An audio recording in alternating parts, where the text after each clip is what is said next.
Well, forget about the NSA. It's the IRS that should have you really worried. The tax man accused of seizing tens of millions of private medical records. And now lawmakers are launching an investigation. And this comes amid another report that the IRS just canceled a controversial order for spying equipment, like secret cameras and office plants, coffee trays, even clock radios. Well, no wonder. More than 3 out of 4 Americans now say the IRS should not enforce the health care law. So do the overwhelming majority of you have it right? Hi, everybody. I'm David Asman. Welcome to Forbes on Fox. Let's go in focus with Steve Forbes, Elizabeth McDonald, Rich Karlgaard, John Tamny, Rick Unger, and Morgan Brennan. Good to see you all. Steve, first to you. Should we really trust these guys with our health records? Of course not, David. Their new name is now the Internal Revenge Service. They've fundamentally blown the trust of the American people. And if a 29-year-old can blow the lid off of our most secret intelligence secrets, why in the world would we trust the IRS? It's a I don't know why there's a debate on this, David. Morgan, most Americans, as we just saw, 76% don't trust the IRS to enforce Obamacare. Are they right or wrong? I understand why they don't trust the IRS. I have my issues with the IRS. But looking at what Obamacare essentially boils down to, which is a massive tax package, according to the Supreme Court ruling last year, who else is going to enforce this? We're talking about 47 tax code related provisions. We're talking about 18 tax increases. This falls to the IRS. I think the bigger issue here isn't whether we should trust the IRS. I think the bigger issue here is the fact that we have really murky, poorly written legislation. I think if there's any kind of heaven forbid scandal that comes up around this, it's going to be because of that legislation, not the IRS. But Rich Karlgaard, is there anybody other than the IRS? I mean, I'm not defending their role in this, believe me. I don't even like Obamacare. But should the IRS be the one to enforce it? Clearly not. They've lost the confidence of the American people, as Steve points out. Look, the electronic medical record industry in the United States is $20 billion in size. There's a company called Epic Systems whose CEO, Judy Faulkner, was a big Obama donor. They're in a position to get half that business. She's the only known representative on Obama's commission to look into medical records under Obamacare. So I think this thing has many, many layers yet to come. It reeks. Rick, would you trust the IRS to go through your medical records? Well, look, I feel odd being in the position of defending the IRS, but I'm going to admit, and I hope they're watching. So right. You just don't want to be audited, Rick, face it. Believe me. Although you'd have to wait for a Republican to get that done. On the medical records thing, let's not be too quick to judgment. This is a very bizarre lawsuit that was brought in a Southern California court. The plaintiff wouldn't even list his name, and when his attorney was asked to comment on it, he said, well, I really don't know much about it yet. I need a few months. Well, so now, wait, hold on a second, Rick. Do you blame a complaint? With this environment, when the IRS has been snooping everywhere, do you blame somebody for not wanting to come public with his name?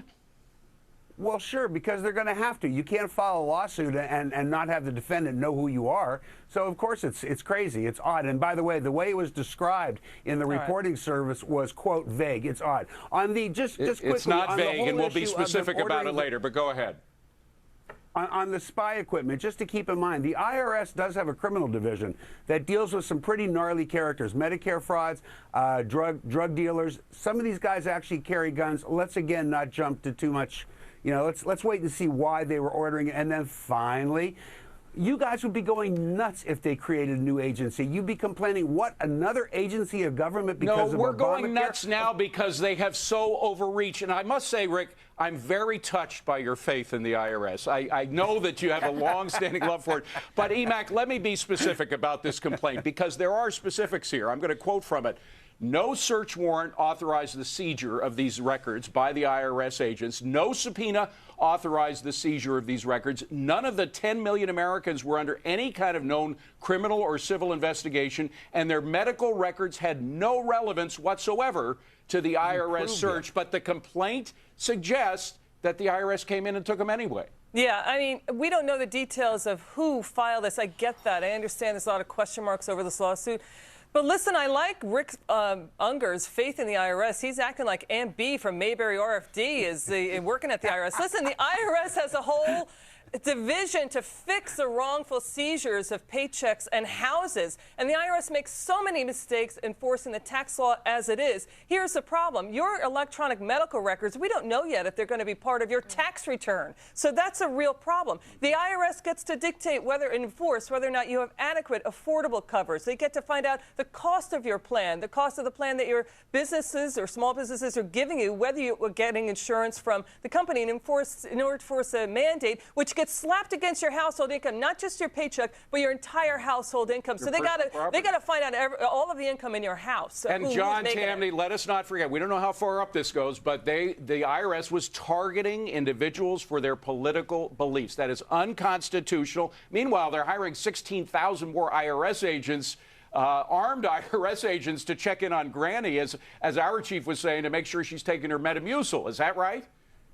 Well, yeah, and this is really bad news. The very entity that blunted the anti-Obamacare ground game just a couple of years ago, and actually more recently, is now charged with enforcing this arguably unconstitutional law on the American people. And let's add that the IRS employees themselves are exempt from Obamacare. This is a scandal, and I'm glad we're covering it. Of course. They're also exempt from accounting for their own records, as we saw from their conventions in which they spent millions without accounting for their records at all. Steve, the fact is that now I think Rick Unger is right insofar as he says, look, if you agree with Obamacare, you should let the IRS. But a lot of Americans don't agree with Obamacare anymore. Now it's 55%. Is this just more proof that it's becoming more unpopular?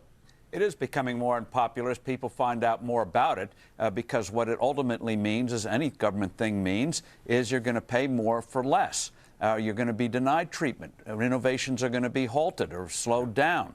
So this is unworkable, especially in the spreadsheet high-tech era we're in. The idea that we must all be quiet serfs to this bureaucracy in Washington is preposterous. This is what happens when you ram through legislation and not go in a bipartisan way at conference to work out all the kinks. The real problem is how we govern ourselves. I don't like all the taxes in it. I don't like all of that. Morgan, the fact is, I think EMAC is right on target here. The devil is in the details, and the more the public finds out about the details, like the IRS involvement, the less they like it. Of course, and I think that's the point. The IRS is but a symptom in a larger cause here, which is the legislation itself. It is what the government has passed as Obamacare. Rich, that's the problem, is that government is just getting to... The more government does, the more we realize how screwed up it is. Yeah, and I really don't like the discretionary powers it has, particularly the IRS. I mean, you can very well imagine the IRS taking a closer look at companies whose CEOs, are conservatives and donate more money to Republicans than Democrats. Who on earth thinks that Chick-fil-A is, not going to be scrutinized more than, some fast food restaurant that donates to Obama? Targeting folks for... This is the Constitution. You're not supposed to target folks for their political beliefs. That's the First Amendment. Thank you, gang.